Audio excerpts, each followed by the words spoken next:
shame. We build things for that collected edition because that's what the market is yielding right now, and that's where we're headed.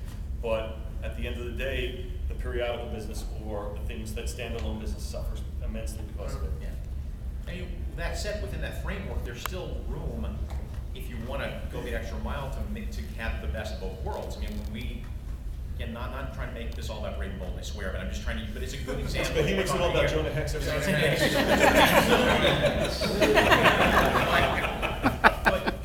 But we deliberately wrote but I deliberately structured Raven Bolt where for the first 6 issues, every issue has a beginning, a middle, and an end. There's a conflict and a resolution. If you only read issue 3, you've got a story. But there's a subplot that runs through that connects them all up, and you get the big payoff in issue 6. So then it does stand alone nicely as a nice trade paperback when all is said and done. It wasn't written for the trade paperback, but it was written with an idea that at some point all this stuff will have to be collected. What we've done is we've trained the audience with our writing for the trade paperback, with our idea that we put out so much crap that is so clearly written for a trade paperback. We train the audience now to even if they see a subplot, not even a plot, but like just a little subplot that moves on to the next issue, even if it's complete in one issue, they just start screaming, it's written for the trade. And I can't, that used to anger me at first, and then it's like I can't get mad at them. We've trained them to think that way. Like they don't know the difference between a plot and a subplot at this point anymore. And so I got a million problems and no solutions. And people wait for the trades. And people do wait, frankly. I mean, I do it now. I go to the store and it's like, it's a 6-issue miniseries. I know what that means. I know. It's going to be a trade. I do the same thing. I pick up the first issue of something and go, I can't wait for August when this trade paperback is out. And there used to be a time when it wasn't, like only certain things were collected, so you'd be like, I better buy that. But then on our standpoint too, like I said, we put out, let's say we're putting out 64, 65 issues every month. Not every single one gets collected. I know. And I know. Some of them, there's no trades. It pisses me off. But you know what? What happens is that people say wait for the trade, but they don't buy the periodical. But our own business has shown that if the periodical sells, so does the trade. So if the periodical doesn't sell, then lo and behold, no trade. Right. Although you have a Vertigo where everything is collected. Yeah, which is right? built off a different model. Right. That's the thing is that we've had situations where the regular comic doesn't necessarily do that well. Like Godwin isn't a huge selling regular comic, but as a book, people want it. Yeah. They go there and it's like it's a spectacular thing. It's a book, but as a comic, again, like I said, for those things, I think the fact that the creator owned, there's a different perception going in and a different expectation. That's the same thing with Vertigo. Like, we've been in the period, again, I'm just talking from the superhero side. These things have been coming out for 70 years. There's an expectation there's going to be another one every month, theoretically. Theoretically. It depends on who's working on it. Well, also, if you're picking up issue 1 of something, it's easier to perceive that's going to be as a trade paperback rather than issue 572 of something that you don't automatically necessarily grant there's going to be a trade paperback following that. So. One of our great arguments internally is whether or not you collect every issue or whether you just cherry pick and collect particular stories. If you think you're only going to make one trade out of 12 issues every year. So it's always a discussion. How worried are each of you about declining fortunes in the general economy?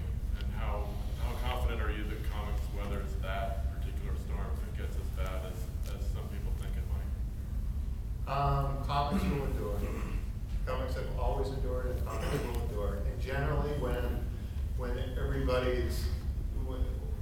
generally comics actually thrive in periods when it's a down economy, actually, because it's like here's this cheap form of entertainment that's cheap.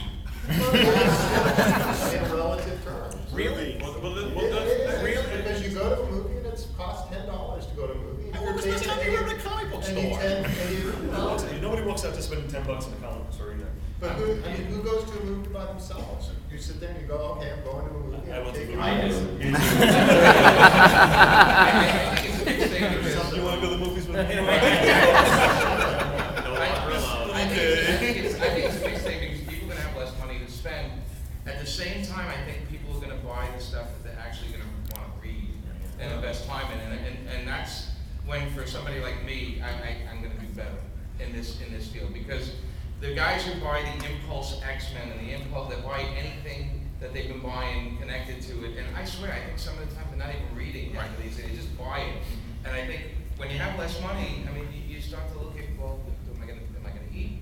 Or am I going to get 3 Yeah. books, make others buy 2 and eat, you know? I mean, that's- And they're gonna buy the 2, they're gonna buy the ones they really, really wanna read. They wanna spend some time with, and I think, you know, so I think it's a mixed bag there. I just do it for space at this point, you know? I just got so much crap in my house. I mean, so many comics, and that stack of unread comics by my bed is just about ready to come down. So anybody want to come over to Eric's place and clear it out? So Yeah. it's funny. I go to the Good. store and it's like, man, do I want to get that? Because I don't have room or place to put this stuff. And my opinion also is that if there's a recession coming, or if you're in a recession right now, depending on who you're talking to, I think it'd be foolish not to worry about it or expect some level of impact. Because again, it's not just about the comics, it's about the trades. We built models, which, you know, we're looking at income coming from so various sources. You know, we've got toys, we've got statues. There's a lot of things out there that are really expensive, and everything's been built on top of each other. And the big fear is always if one of the legs on the table break, does the whole table come crashing down? Because we put a lot of product on the table, and again, the last time you've seen recessions like this, you know, comics were 25 cents a buck, you know, and maybe the things didn't tie as tightly together. We were always still reminded at DC of when 1978 the line imploded. Yeah. You know, and they cut the number of books down To 20. To 20. Like 60 to 20, yeah. Yeah, something insane like that. So, you know, when that is something that is out there, you're right, comics will endure, but how the business and how the market and how the talent pool and how everything's built right now, that's a question of whether or not it can stand the weather of the storm. You know, something's got to change. Do you think that your books are cannibalizing each other to some extent? Probably. I mean, there has to be some level of that. I'll say that. Because My question at a is- certain point, it's like when they were doing three or four different Spider-Man titles, Yeah. that there would be people who go, oh, I buy Spider-Man, so I'm going to buy every Spider-Man. And there's some people who are going, I like this artist or I like that artist. What? And they actually made it. I mean- they took all the Spider-Man books and made it one title. Yeah, which is actually an interesting experiment, because I mean, even with us with Superman and Action and Detective and Batman, historically there is a 10, 15,000 issue difference between the two. It could be part 1, part 2. Yeah. You know, could be half sentences left on one page, Well, you did completed on the next. You did the whole triangle thing on Superman Yeah. for a while there. It's like, And it still didn't drive all the numbers equal. It No. drove the story direction, so you knew how to read it, but the bottom line is that it didn't make all sales equal. You know, Yeah. Man of Steel still sold. Yeah. I think, right, Yeah. Man of Steel sold the least of the bunch. And again, it makes no sense. I mean, why, you're not watching episodes 1, 4, 7, and 9 of a TV show. Yeah. So why, But when you ask about cannibalization, I think where we cannibalize ourselves is possibly, you might get some cannibalization in the trades versus periodicals, or the toys versus periodicals. Because again, we talked about the length, I mentioned about how long people have been reading, 20, 30 years. Everybody's picking and choosing their period, their time, and the things that